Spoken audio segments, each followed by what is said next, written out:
मगर मैं तो हैरान थोड़ी इस बात पे ज़रूर हूँ।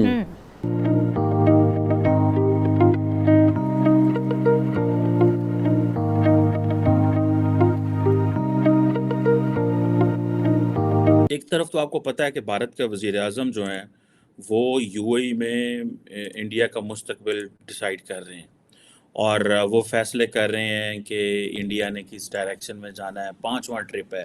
अच्छा, आप जानते नहीं है कि हिंदुस्तान ने क्या कहा है? भाईजान, हमारा पाकिस्तान वो मुल्क है ना खुद तरक्की करता है ना किसी को तरक्की करता देख सकता। ये उन्होंने हमें कहा कि पाकिस्तान हमारा कोई ब्रदरली कंट्री नहीं है, ना इस्लामिक। यूएई के अंदर कई ऐसे वाक़यात हुए हैं और ग्रूसम किस्म के वाक़यात हुए हैं, क्रिमिनल एक्टिविटीज़ हुई हैं जिसके अंदर पता चला, इन्वेस्टिगेट किया गया, पता चला पाकिस्तानीज़ इन्वॉल्व थे। बलूचिस्तान में शिद्दत पसंदों के खिलाफ 2 ऑपरेशंस में 12 जवानों ने जामे शहादत नोश कर ली है। कहीं पे भी हमारे प्राइम मिनिस्टर जाते हैं वहाँ पर पाकिस्तानी मौजूद होते हैं, वो वेलकम क्यों नहीं करते, उल्टा उन्हें उनके अगेंस्ट प्रोटेस्ट करते नजर आते हैं। मेरा ये सवाल है कि मतलब जाते हैं, अगर शहबाज शरीफ जाएं, जैसे अभी इंडिया के प्राइम मिनिस्टर गए हैं तो वहाँ पे ये नारे लगे हैं मोदी है तो मुमकिन है। और मुल्क में अपनी तारीख के बदतरीन दौर से गुजर है। मईशत, तिजारत, बैनुल-अक़वामी बरादरी का एतमाद सब कुछ बर्बाद हो रहा है, मगर हमारे रहनुमा, हमारे लीडर मोदी साहब वहाँ पे यूएई में बैठ के कह रहे हैं यूनाइटेड अरब एमिरेट से कि आओ $100 बिलियन की कारोबार बढ़ाएं। हेलो फ्रेंड्स, जय हिंद। हिंदुस्तान स्पेशल में आपका स्वागत है दोस्तों। प्राइम मिनिस्टर नरेंद्र मोदी अपनी 2 दिवसीय फ्रांस की यात्रा समाप्त कर संयुक्त अरब अमीरात पहुंचे हैं।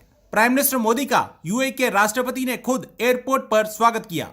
यहां यूएई के राष्ट्रपति ने गर्मजोशी से गले लगाकर प्राइम मिनिस्टर मोदी को वेलकम कहा।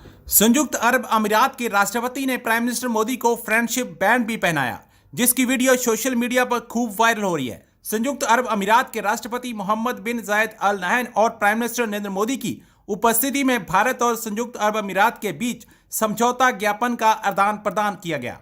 साथ ही प्राइम मिनिस्टर मोदी ने कहा, मुझे अबू धाबी आकर और आपसे मिलकर खुशी हुई।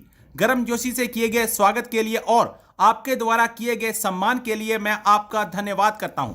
हर भारतीय आपको एक सच्चे दोस्त के रूप में देखता है। प्राइम मिनिस्टर मोदी ने मोहम्मद बिन जायद अल नहयान के साथ व्यापार, निवेश और रक्षा संबंधों समेत और अन्य मुद्दों पर चर्चा की। अब प्राइम मिनिस्टर मोदी और यूएई के राष्ट्रपति की ऐसी जुगलबंदी देख पाकिस्तान सकते में है। एक तरफ तो आपको पता है कि भारत के वज़ीर आज़म जो हैं वो यूएई में इंडिया का मुस्तकबिल डिसाइड कर रहे हैं और वो फैसले कर रहे हैं कि इंडिया ने किस डायरेक्शन में जाना है। 5वां ट्रिप है और हम पाकिस्तान के अंदर हम आज ये बहस कर रहे हैं कि ये जो अफ़गान तालिबान हैं इन्होंने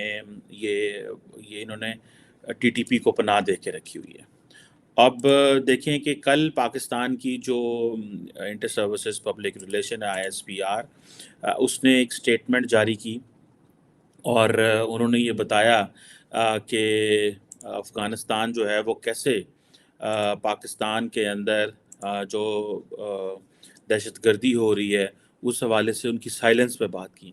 अगर आपको याद हो कि रिसेंटली ज़ोब के इलाके में जो पाकिस्तानी मिलिट्री के तकरीबन 9 जो जवान हैं वो शहीद हुए हैं और ये बहुत बड़ा अटैक है और ये एक नई इंसर्जेंसी आप समझ लें कि ये जो बलोच मेजॉरिटी एरियाज़ हैं यहाँ पे टीटीपी तहरीक तालिबान पाकिस्तान जो है वो ऑपरेट कर रही है और इस हवाले से पाकिस्तान ने जैसे वो कहते हैं ना कि किया तो है उनको, बताया तो है उनको कि भाई साहब हुन बस करो, लेकिन मुझे नहीं लगता कि वो हमारी सुनने जा रहे हैं। मोदी साहब वहाँ पे यूएई में बैठ के कह रहे हैं यूनाइटेड अरब एमिरेट से कि आओ $100 बिलियन की कारोबार बढ़ाएं और आओ जो है वो हम जो फ्री ट्रेड एग्रीमेंट है जीसीसी के साथ उसको मटेरियलाइज करें। और हम कभी अफ़गान तालिबान को लेकर दोहा पहुंचते हैं, कभी अफ़गान तालिबान टीटीपी को होस्ट करते हैं और दूसरा अफ़गान तालिबान हमें प्रेशराइज करते हैं और कहते हैं कि जनाब हमें इंटरनेशनली रिकगनाइज करवाएं। अच्छा, पाकिस्तान की इस हवाले से देखिए 1996 और पोजीशन थी, 2023 बिल्कुल एक डिफरेंट वर्ल्ड है। 2023 में पाकिस्तान की जो है ना वो कोई उस हवाले से नहीं है, ठीक है जनाब।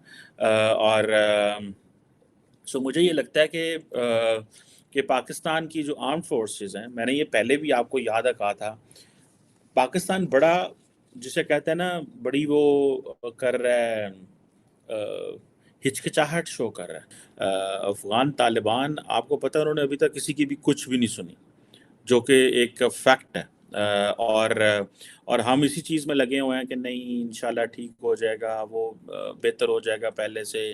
हमने महसूस किया है कि जो अफ़गान तालिबान हैं वो हमारे साथ चलेंगे, हम उनको वीज़े दिए जा रहे हैं, हम उनके लोगों को पाकिस्तान में पनाह दिए जा रहे हैं। और हमारी आर्म्ड फोर्सेस ये कह रही हैं कि हमें बड़े सीरियस कंसर्न्स हैं कि टीटीपी के अफ़गानिस्तान में सेफ हेवन्स हैं और वो बड़ी लिबर्टी से ऑपरेट करते हैं। टीटीपी, अगर 2-4 दिन पहले याद होगा, मैंने आपके साथ एक डिस्कशन की थी और मैंने बताया था कि जो अफ़गानिस्तान की जो सरकार है वो ये कह रही है, अफ़गान तालिबान ये कह रहे हैं कि वो हमारे पास नहीं है, वो अड्डे जो हैं, जो टीटीपी है वो तो पाकिस्तान में मौजूद है, और पाकिस्तान के पास कोई जवाब नहीं है इसका। अच्छा, मज़े की बात ये है कि आज ही पाकिस्तान के जो डिफेंस मिनिस्टर हैं, उन्होंने कहा है कि वो अफ़गानिस्तान जो है ना, वो हमारा कोई नेबर शेबरों वाला काम नहीं कर रहा। ये काम आज से बहुत अरसा पहले अब्दुल्ला जो चीफ़ एग्जीक्यूटिव होते थे अशरफ गनी के साथ, ये उन्होंने हमें कहा कि पाकिस्तान हमारा कोई ब्रदरली कंट्री नहीं है, ना इस्लामिक, हम नेबर हैं बस आपके। और फिर जब हालात बेहतर होने की कोशिश हुई तो फिर वो पाकिस्तान का दौरा भी उन्होंने किया। एज ए चीफ एग्जीक्यूटिव उन्होंने दौरा नहीं किया था।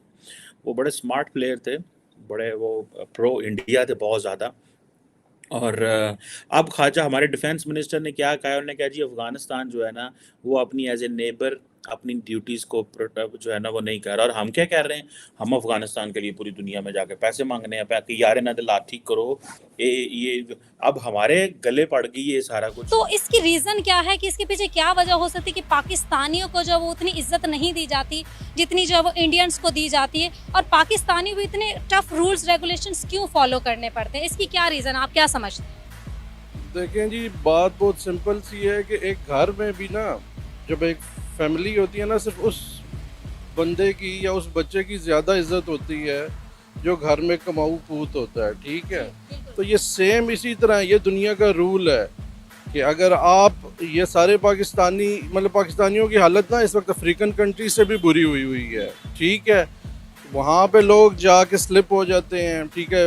और वो किस लिए होते हैं, इधर गए यूरोप में गए या कहीं पे भी जाते हैं बाहर, तो वो इसलिए होता है सिर्फ कि जी वो बाहर बेहतर रोज़गार के मौक़ों के लिए होते हैं कि अपॉर्चुनिटीज़ लोगों को बेहतर मिलती हैं। वो बेहतर इसलिए मिलती हैं कि क्योंकि पाकिस्तान के अंदर कोई अपॉर्चुनिटीज़ नहीं है। इकॉनमी का हाल देखें कि लोग फाकों से मर रहे हैं, स्पेशली अभी पिछले 3-4 महीने के हालात तो आप देख लें। बिजली गैस, बंदा आप बिजली गैस तो छोड़ दे, लोग खाने पीने रोटी से तंग हुए हैं, ठीक है। तो जब तक आप अपनी डोमेस्टिक पॉलिसी इकोनॉमी ठीक नहीं करते हैं तो आपके साथ, मतलब आप तो घर से भी बाहर नहीं निकल सकेंगे।